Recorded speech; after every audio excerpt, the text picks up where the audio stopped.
हमारा उद्देश्य राष्ट्र की सेवा है, उन लोगों का उद्देश्य परिवार की सेवा है। देखिए, माननीय यशस्वी प्रधानमंत्री विश्व नेता नरेंद्र मोदी जी बैठक कर रहे हैं देश समाज राष्ट्र को बचाने के लिए, और दूसरी तरफ बैठक हो रही है परिवार को बचाने के लिए, अपनी संपत्ति को बचाने के लिए।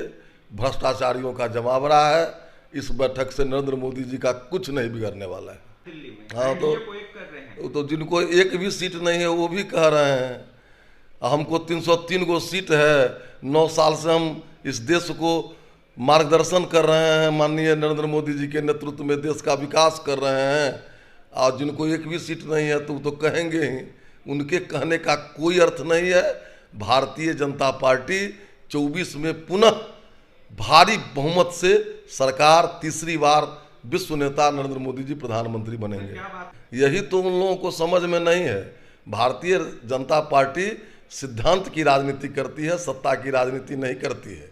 इसका उदाहरण है कि जब हमको 2 MP था तब भी हम धारा 370 की बात करते थे, राम जन्मभूमि की बात करते थे, समान नागरिक संहिता की बात करते थे। और जब पूर्ण बहुमत और 303 सीट आया, यही तो उन लोगों को समझ नहीं है। हमारा उद्देश्य राष्ट्र की सेवा है, उन लोगों का उद्देश्य परिवार की सेवा है। 38 पार्टियां हम में शामिल हो रही है। तुम डारे डारे हम पाते पाते, चलने वाला है ये साइकोलॉजिकल वार जो लड़ रहे हैं, चलने वाला है माननीय नरेंद्र मोदी जी और माननीय अमित शाह जी के नेतृत्व में, जगत प्रकाश नड्डा जी के नेतृत्व में।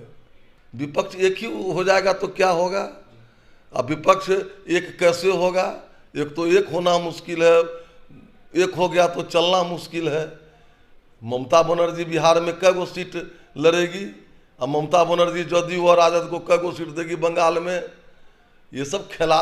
भारतीय जनता पार्टी से डर करके जो भी भ्रष्टाचारी, परिवारवादी, जातवादी ताकतें हैं वो इकट्ठा हो रहा है। 20 साल में महंगाई दर सबसे कम है इस महीने में, ये सरकारी आंकड़ा है। और महंगाई, आमदनी भी तो लोगों की बढ़ी है। जिन व्यक्ति का 200 रुपया रोज था उनका कितना हो गया 9 वर्षों में? हमने कुछ नहीं किया तो 5वीं अर्थव्यवस्था कैसे बन गई? वैसे ही बन गई। अब 5वीं अर्थव्यवस्था का सर्टिफिकेट नरेंद्र मोदी जी अपने हाथ से लिख लिए हैं। उन लोगों की संपत्ति बढ़ी है, यहाँ खुशहाली बढ़ी है, इसलिए लोग विभिन्न तरह के आरोप लगा रहे हैं।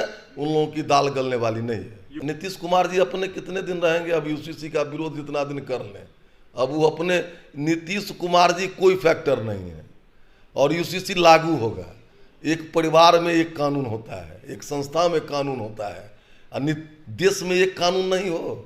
यही तो उनके पोल खुलने का प्रमाण है कि देश में एक कानून नहीं हो। वोट बैंक के लालच में देश को कहां से कहां नर्क बना दिए और फिर बोलते हैं कि यूसीसी नहीं हो। शर्म आनी चाहिए।